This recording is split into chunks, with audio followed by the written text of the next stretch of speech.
What's going on, YouTube? Salute. I'm here.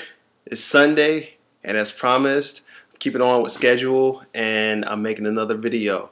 So today's video is dedicated to JJJ666. Him and I have been talking back and forth, and he asked me for ideas or just general information on how to set up an altar. So I told him, I'll say, hey, you know what? Sunday's coming up. I'll do a video. I'll shout you out, and I'll make a video on how to set up an altar.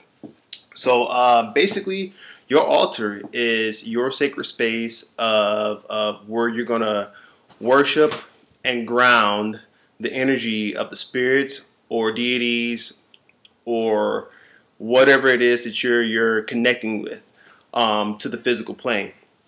The altar is just a physical manifestation of that link. So an altar can be created out of anything. It could be laid in any direction.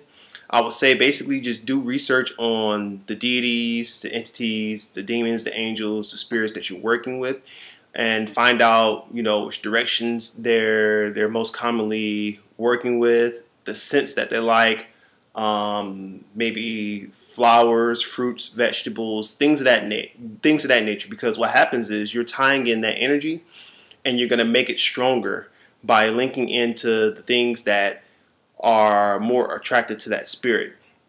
So today I'm just going to do a mock altar set up within the space here. Like I said, the altar can be set up in any general direction depending on the influence that you want to have. So most people, they'll do their research, and for example, we'll go with Venus.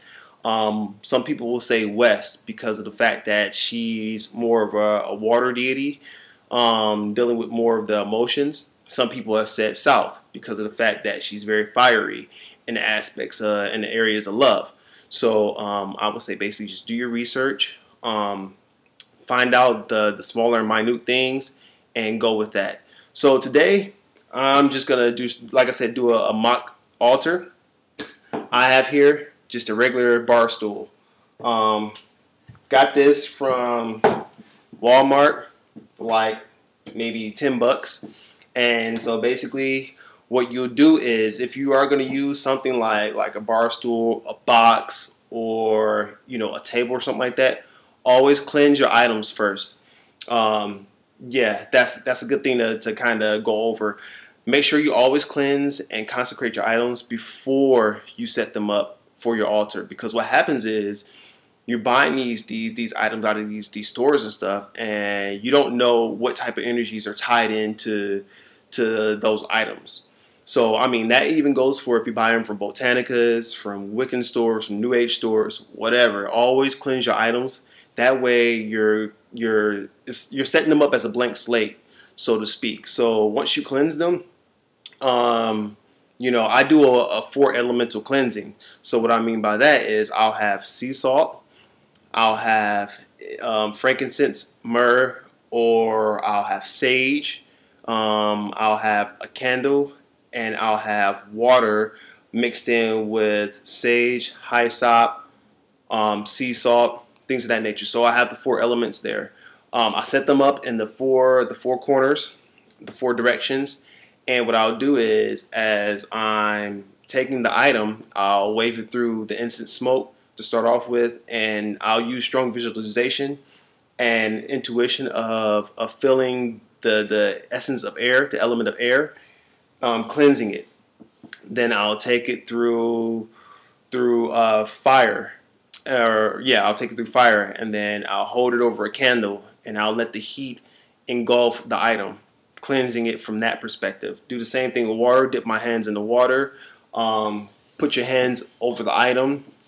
Cleanse it, and this physically cleans it, and it also cleanses it spiritually as well. Always put your hands on things because it's tying in that energy. And then finally, I'll take some salt. I'll put my hands in the salt, the sea salt, and I'll rub it on my item. And that there does the same thing. It cleanses it physically, and it cleanses it spiritually. It gets rid of all that negative vibration or whatever energies that may have been tied to it. So once you do that, you could charge the item, in a pillar of light. Maybe have four to six white candles, however many candles that you prefer. Put them up in a circle. Put the items inside of the circle of white candles. Light them, and as you light them, envision a pillar of white energy going from the ceiling to the floor and from the floor to the ceiling. That's just one way to charge it. You can leave it out in the sun. You can leave it out in moonlight, depending on your purposes. So we're just gonna start off. Got our bar stool, box, whatever it is that you decide. It's preferably good to have a altar cloth. So with your altar cloths, I say have one that represents either colors that are personal to you, maybe colors that are personal to the spirit, or just in general. Say, for instance, you're not working with any spirits, but you just like to have an altar dedicated to ancestors, things of that nature. A white cloth would be good for that reason. So if you can't find a particular color, go with white. White is always good. So black, red, and white are personal colors to me. Personal colors of power. So I basically picked up a handkerchief, a scarf, a black, red, and white scarf. Cleansed it, as I said before when I went through earlier. And what you'll do is you'll just place it over it. Now, there are several reasons to have an altar cloth. One is to keep the space clean. The second is to also catch any wax or any incense remains or chippings, whatever, on the cloth instead of it getting on your actual altar. So that's one of the main reasons why you would have an altar cloth. Also, it basically just cleanses the space. It keeps it clean. It keeps it clean. So I got my altar cloth here. Next, you can add anything that you want. I mean, basically, your altars are your design. It's whatever is personal to you and that spirit. If basically you're meditating and the spirit brings to you to have candles, incense, statues, whatever, then hey, go with it. But most common or not is very common to have candles. So in this case, I got candles, like I said, black and red. Place them in any direction, any way that you want. I mean, it's really up to you. Like I said, you could do your research and find out which ways are more powerful, which ways are more potent, and you can set your candles up that way. So, basically, set mine up on the side here. A lot of practitioners like to have chalices or cups or glasses, basically for libations, for drinks that you're offering to the spirits, or drinks that you'll take during your rituals and stuff like that. I'm just using a regular cup. It doesn't matter. I mean, it's all about the intent of what you're using your item for. So some people like the fancy ones, with lots of designs and stuff on them. I mean, I do have a couple of those, but those are for specific deities. So basically, you would just place your goblet, cup, chalice, whatever, on your altar. Now, some people like to set their items up in particular directions, preferably west, because it's associated with water. So depending on how you have your altar set up, you can kind of find out which direction is west. So for me, because right now this altar is set up more in a southeast direction, it would be more in that area, less, give or take. But I mean, I can also just say, you know what, I'm gonna just place it at the north. It all depends on, like I said, you as a practitioner and what you prefer. I mean, you can go with the old school way and just kind of keep it by the book and say, okay, well, I'm gonna place my candles in the south, and I'm gonna place my goblet in the west, or my cup in the west. Keep it that way. Or you can say, you know what, I'm just gonna do it the way that I feel comfortable with, and I'm gonna just place it that way. So next, I prefer to have incense burners. Some people do, some people don't. It's most common that you'll have people with incense burners and stuff like that. So this is one that I made out of clay. Sometimes you'll notice as you go along, things can be expensive nowadays, especially if you go to these, like I said, new age stores, botanicas, especially if you order online. So a lot of the stuff I either build by hand, or I'll go to a thrift shop and pick it up, cleanse it, and boom, there you go. It serves the same purpose. I made this here. It's just basically out of clay. It's an incense holder. This is to catch the ash. This is to put the incense sticks in. This is preferably for incense sticks. Now you have other types of incense burners and stuff like that. Like you have thuribles and stuff like that, the ones with the chains, and you'll place the incense coal in the inside. You place the top on, and the incense smoke. You place incense on the coals. You'll let the incense burn, and you'll wave it around clockwise or counterclockwise way. It doesn't matter. But for this, we're gonna use this, and today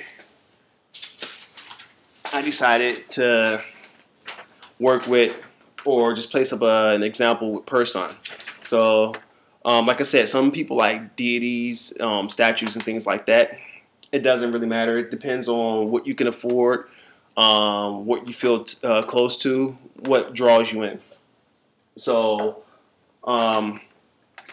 person, you just basically, you can place this picture up there, or I could just tape it to the wall, or I could place it on the actual altar.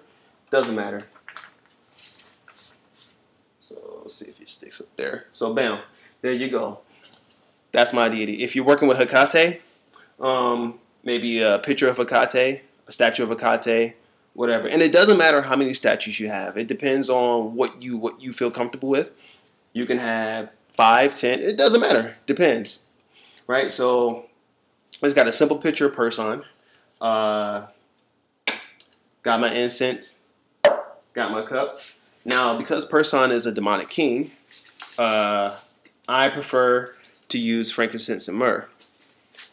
This ties into the whole essence of being kings. It's linked in. You could do a little bit of research of why it is associated with kings and things of that nature. So, got my incense stick. Place that inside of the incense holder. Some people like to have, thames, knives, whatever. It doesn't matter. Like you can use a butter knife. You can use a butter knife. You can use the 2 fingers. I usually use, a lot of times I use my 2 fingers. Or you could just use this. Basically, this is an extension of your magical will. And some people talks about having, double edge, one for invoking, one for a side of invoking, one side for banishing. So it doesn't matter. You can have a knife, a butter knife, a steak knife, a thame. Doesn't matter. That there. Place that there. And one of the couple of tools that you can actually use is a scrying mirror. This here, I made this mirror myself personally. I bought like this was like maybe $5 from like, I don't know, a beauty store or something like that. And basically all it was basically a clear mirror, and I painted it black. And I used this for scrying. So place that there.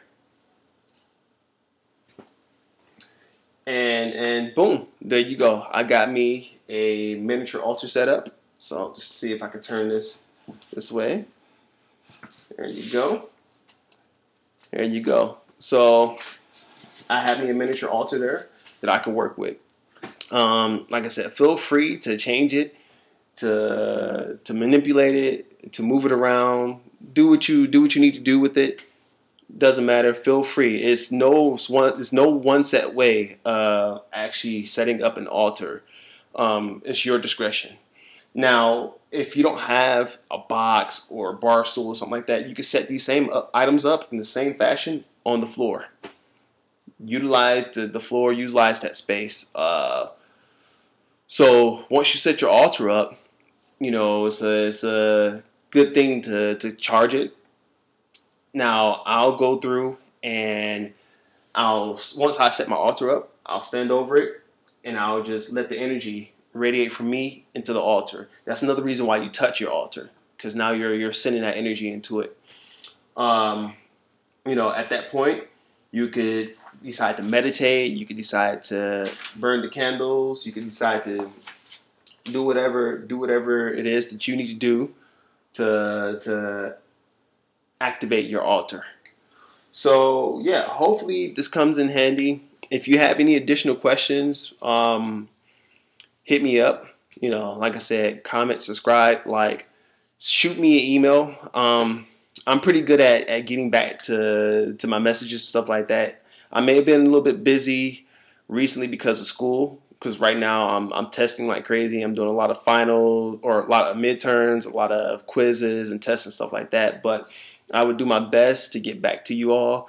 If you do decide to send me a question or hit me up with anything that may be on your mind.